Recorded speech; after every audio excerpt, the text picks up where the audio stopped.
Alright, so these are the books that I want to read this fall. I'm gonna do a little bit of cozy, a little bit of spooky, and classics. So, welcome to the vlog.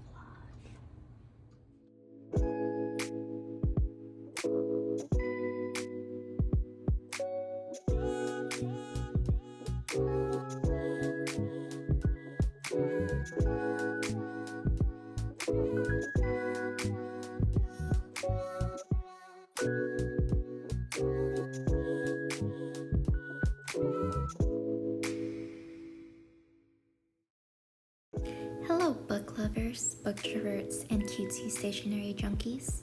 My name is Ginny, and welcome to my world. I wanted to start the season off with some cozy atmospheric books. The basis for my reading selection was for it to be whimsical, magical, and of course, snuggly. And this is Butters. Hi.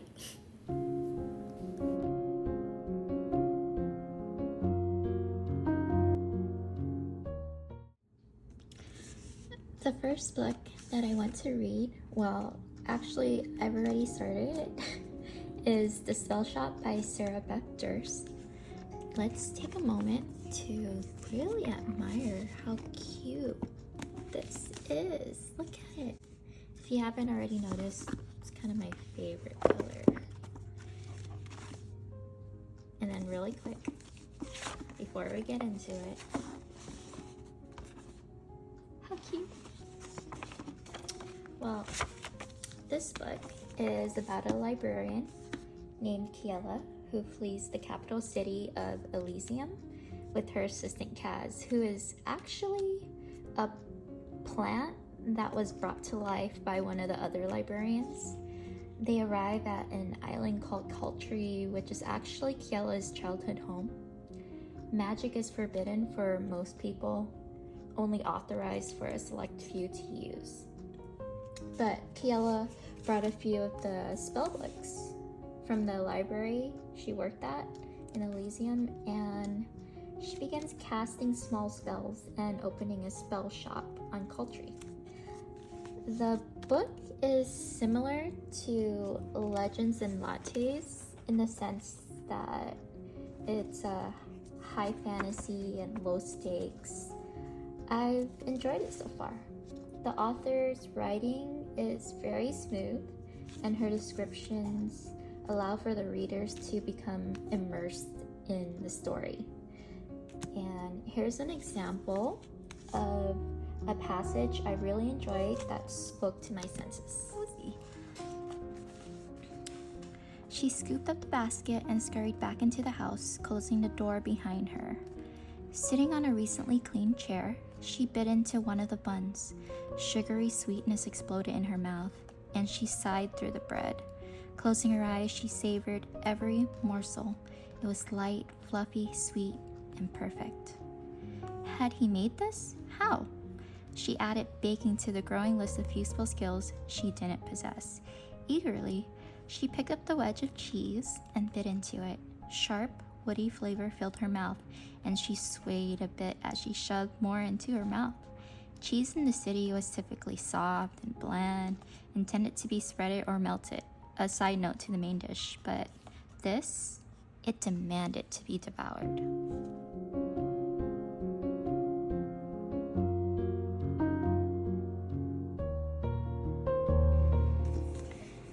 Next, we have Keeper of Enchanted Rooms by Charlie N. Holmberg. I've heard a lot of good things about this book, and I'm pretty excited to get into it. It's about a writer named Merritt who inherits his family's estate. I believe it's Wimbledon House. What is it? Wimbrel House. And he gets the house. He moves in, but the house ends up locking him in there, so he can't get out. And the only way to get out was for him to call the Boston Institute for Keeping of Enchanted Rooms. And this woman named Hulda Larkin, who works for the Institute, ends up moving into the house. And basically that's the only way for the house to be tamed was for him to make nice with the house while she's in there helping him, guiding him through it. Prepared as she is with augury, a set of magic tools, and a new staff trained in the uncanny, Hulda's work still proves unexpectedly difficult. She and Merritt grow closer as the investigation progresses, but the house's secrets run deeper than they anticipated, and the sentient walls aren't their only concern. Something outside is coming for the enchantments of Wimbrel House, and it could be more dangerous than what rattles within. Woo! I'm so excited. Can you smell the book? Smell the book. It smells lovely. And now we have Emily Wilde's Encyclopedia of Fairies, a novel written by Heather Fawcett. Look how pretty it is. So dang cute. So dang cute. So this book, I don't know too much about, but we're about to find out together. I just, honestly, the cover was so pretty and then the reviews were good, so I was like, you know what? Let's go with it. A curmudgeonly professor journeys to a small town in the far north to study fairy folklore and discovers dark magic, friendship, and love in this heartwarming and enchanting fantasy. Cambridge professor Emily Wilde is a genius scholar who is writing the world's first encyclopedia of fairy lore. And Emily lives for her work. She emphatically prefers the company of her books, her dog Shadow, and the fair folk to other people. So when she arrives in a hard-scrambled village in the far north, Emily wishes only to focus on her studies. She certainly doesn't have time for another new arrival, her dashing and insufferably handsome academic rival, Wendell Bamblebee, who manages to charm the townsfolk, muddle Emily's research, and utterly confound and frustrates her. But as Emily gets closer and closer to uncovering the secrets of the Hidden Ones, the most elusive of all fairies, lurking in the shadowy forest outside the town, she also finds herself on the trail of another mystery. Who is Wendell Bamblebee, and what does he really want? To find the answer, she must unlock the greatest mystery of all, her own heart. Oh, so cute. Cute.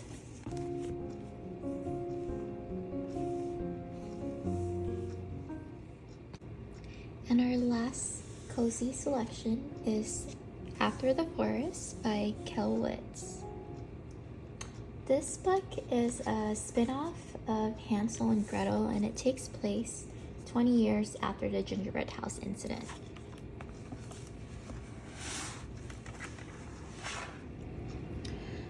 Years after the witch in the gingerbread house, Greta and Hans are struggling to get by.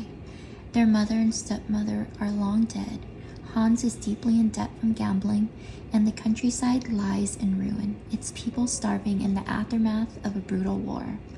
Greta has a secret, though, the witch's grimoire, hidden away and whispering in Greta's ear for the past 2 decades, and the recipe inside that makes the best gingerbread you've ever tasted. As long as she can bake, Greta can keep her small family afloat. But in a village full of superstition, Greta and her mysteriously addictive gingerbread, not to mention the rumors about her childhood misadventures, are a source of gossip and suspicion. And now, dark magic is returning to the woods, and Greta's magic she is still trying to understand, may be the only thing that can save her, if it doesn't kill her first.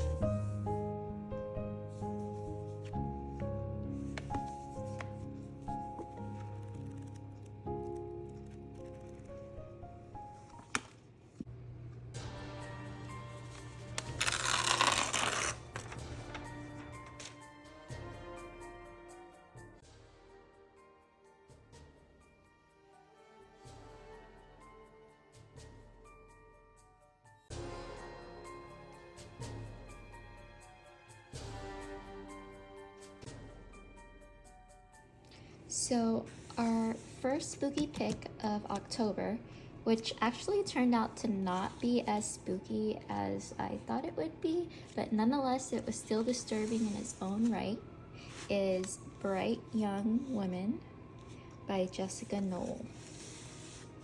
Now, this story is fictional but also loosely based on real crime events. It follows two women, both victims of a 1970s serial killer. For respect to all the victims, we shall not speak his name, which is actually the premise of the book.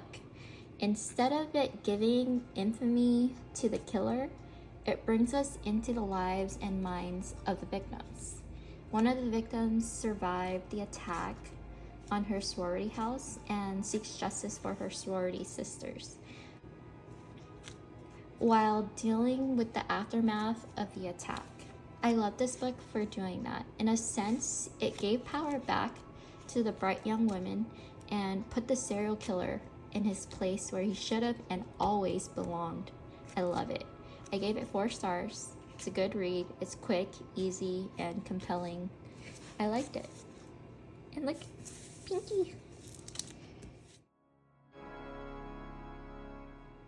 Alright, our next book is How to Sell a Haunted House by Grady Hendrix. Let's just take a moment to admire the cover of this book. I'm just kidding. This is my failed attempt at trying to draw the cover because my book actually got lost in the mail and hopefully I can get it by October. Back to the book. This falls under comedic horror, as I've heard is a genre Grady Hendrix is known for. The plot follows 2 siblings who try to sell their childhood home after the deaths sorry, I cannot speak. The deaths of their parents. And there is a strained relationship between the siblings that causes turmoil and deep-rooted resentment. But they have to push that down in order to rid themselves of the house, which apparently has possessed puppets and dolls. Fun, fun. And that is How to Sell a Haunted House.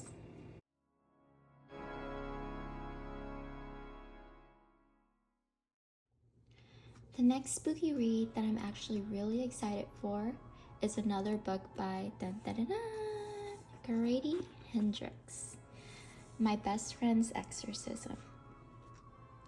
This book, look at it, it's just so cute. Look at the cover. Look at the cover. It's so 80s and I'm so here for it. So here for it. I love everything 80s. Honestly, wish I was alive then. But, you know, we can't choose that. I love horror thriller books. Can we get more books that double in these, please? Well, let's get into the book. High school sophomores Abby and Gretchen have been best friends since 4th grade. But after an evening of skinny dipping goes disastrously wrong, Gretchen begins to act different. She's moody, she's irritable, and bizarre incidents keep happening whenever she's nearby. Abby's investigation leads her to some startling discoveries, and by the time their story reaches a terrifying conclusion, the fate of Abby and Gretchen will be determined by a single question. Is their friendship powerful enough to beat the devil? Dun, dun, dun, dun.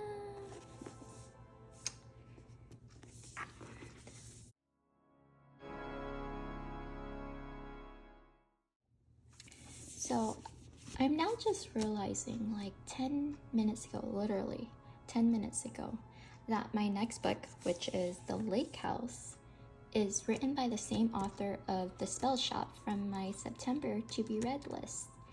I'm even more excited now, to be honest, because I really like the way she is able to write and give really good descriptions of, you know, the surroundings. And I like being immersed in books like that. So, yay!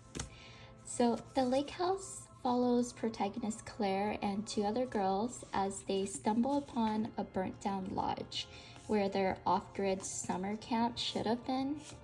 The 3 are stuck out in the woods without cell service, shelter, and no way to get back to civilization. They quickly realized the fire was not an accident, as all the cabins, which were separated by trees, by the way, trees that were not burnt, those cabins were also burnt down, and no one in there survived. And they realized that something is after them as well. So this sounds like the perfect spooky read.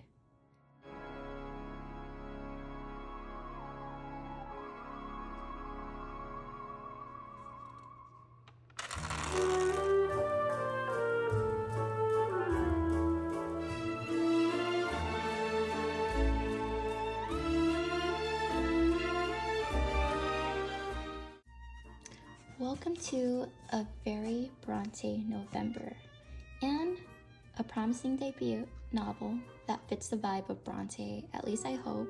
Let's get into it. We'll start off with my Brontë collection. I won't be reading Jane Eyre. This is actually a really pretty volume. It is cloth-bound, Penguin Classics, and it even has like a bookmark ribbon. Each of them have that. I won't be reading Jane Eyre though, by Charlotte Brontë, but what I can do is recommend it.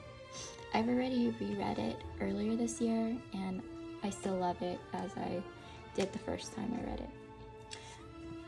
This story follows orphan Jane, whose parents died from typhus when Jane was a baby. Her Aunt Reed becomes her benefactress, not a very good one, eventually sends Jane to an orphanage. Jane eventually grows up with an education and uses her smarts to obtain a job at Thornfield Hall, where peculiar things start to happen. I love this book. Call me basic, I don't care. I stand by my word, and I 100% recommend reading this book.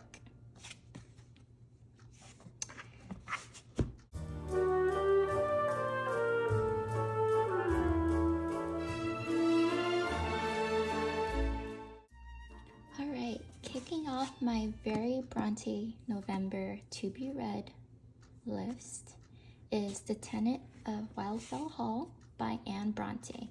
Unlike the other works of her sisters, this book is more realistic in that there are no odd/strange happenings that teeter into the supernatural realm. But I will say there is still an air of mystery in this. The premise of the book follows the tenant of Wildfell Hall, which is Helen Graham, as she and her young son Arthur find their bearings in their new life. Helen is a bit standoffish, which sparks an interest in Gilbert Markham, which is our narrator, oddly enough. This book does graze the topic of domestic violence amongst other triggering topics. Just be aware of that going in there. I've started it a short 36 pages in, but I can't wait to continue. It seems like a really good read. I like it so far.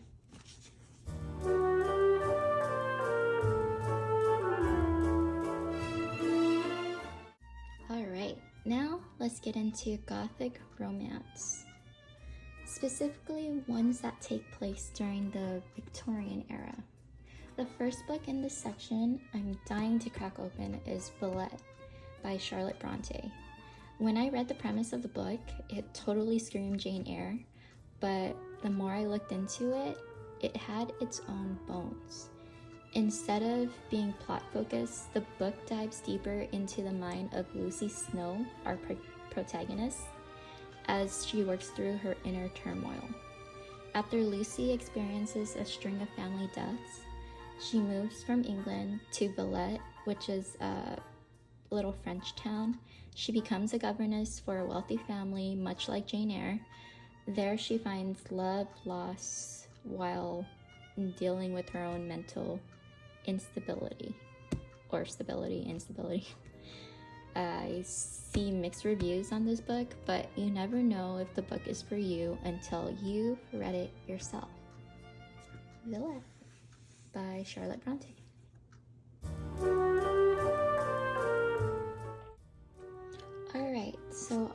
last Brontë read is by Emily Brontë, Wuthering Heights. I'm not gonna lie, I'm a bit nervous and apprehensive to start this one. I hear it can be challenging to get into and can come off a bit confusing, but we'll give it a go anyhow. Wuthering Heights follows Heathcliff, who was adopted by Mr. Earnshaw, who owns Wuthering Heights. He has 2 children, Catherine and Hindley. Heath and Catherine are romantically pulled to one another, but it doesn't come to fruition as she ends up marrying someone else. The story has heartbreak, betrayal, vengeance, with a speckle of supernatural occurrences, and it is right up my alley, although I'm a bit nervous. Oh my gosh, don't burn. Oopsie. We're still gonna read it. Well, at least try to get to it. Wuthering Heights by Emily Brontë.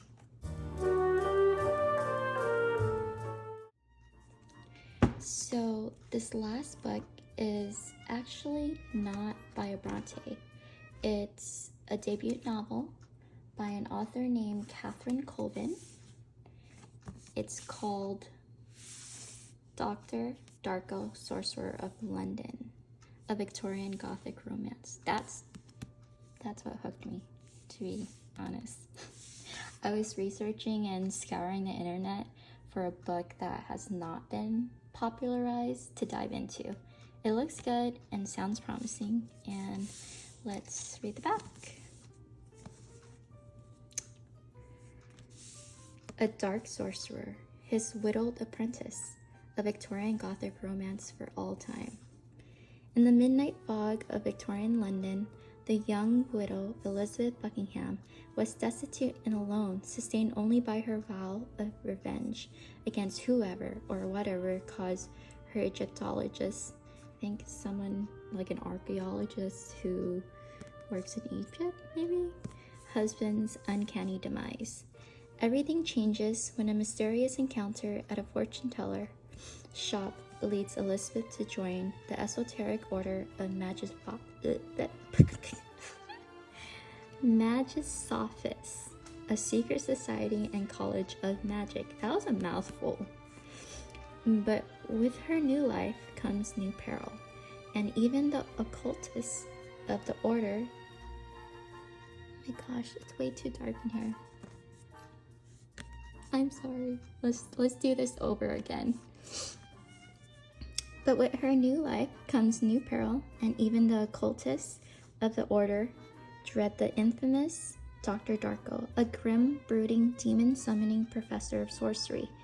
His imposing presence intensifies by his black cloak, steel mask, and the unsettling sensation of darkness that emanates from him like a deep shadow. Okay, there is like a passage in here that I want to read, and I thought it was so beautiful. I am gonna turn on the light for this because I cannot see. Oh, so much better. All right. Also, don't want to burn the book, so I'm just gonna blow these out. All right. So, the passage of the book that I went to read that I thought was so beautiful.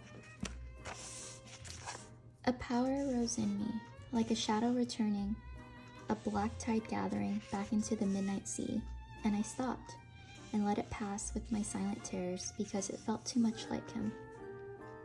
I could not risk summoning his phantom to me now. I could not, in 1,000 lifetimes, allow him the sight of these lamentations of a lunatic.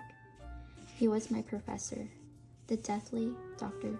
Darko, and I imperiled even now my vow as his apprentice, but cold logic melted in the fire of my heart and my mind, and when I closed my eyes, I saw only him, standing alone on the sea cliff of a foreign shore. The impossible abyss of an ill-starred fate widening between us like a black chasm, a rift in the earth. If only I could call to him, speak his name thrice. No, a half-dream, a nightmare. The abyss and the sea cliff faded, but I could not tell any more. My cold sweat from my tears. And I knew then, for good or for evil, that I could not go on thus. This thing inside me, haunting me, must now have the dignity of a name. The night would pass, I knew, and my mind surpassed this madness, and my strength return. But while the night endured, before sleep made me forget, I would exhume truth from the burial within my heart, and breathe into her a part of my soul, and allow her for an hour to live, against all the will in the world but my own. Beneath the bedclothes in the dark, I clutch his water-stained grimoire against the beating of my heart, the warmth of my breast, and the small, convulsive sobs that racked my body. Against all the will in the world, I was falling in love with Dr. Darko. Cute. This is a big boy. This book is, let's see, wow. Okay, epilogue, so that means it must be last page, 633. No, it's not too bad. It's about the size of, like, you know, ACOTAR book. Well, one of the last ones. But this is Dr. Darko, Sorcerer of London, a Victorian Gothic romance by Catherine Colvin. And I'm actually really, really excited to read this. Well, guys, thank you for tuning in.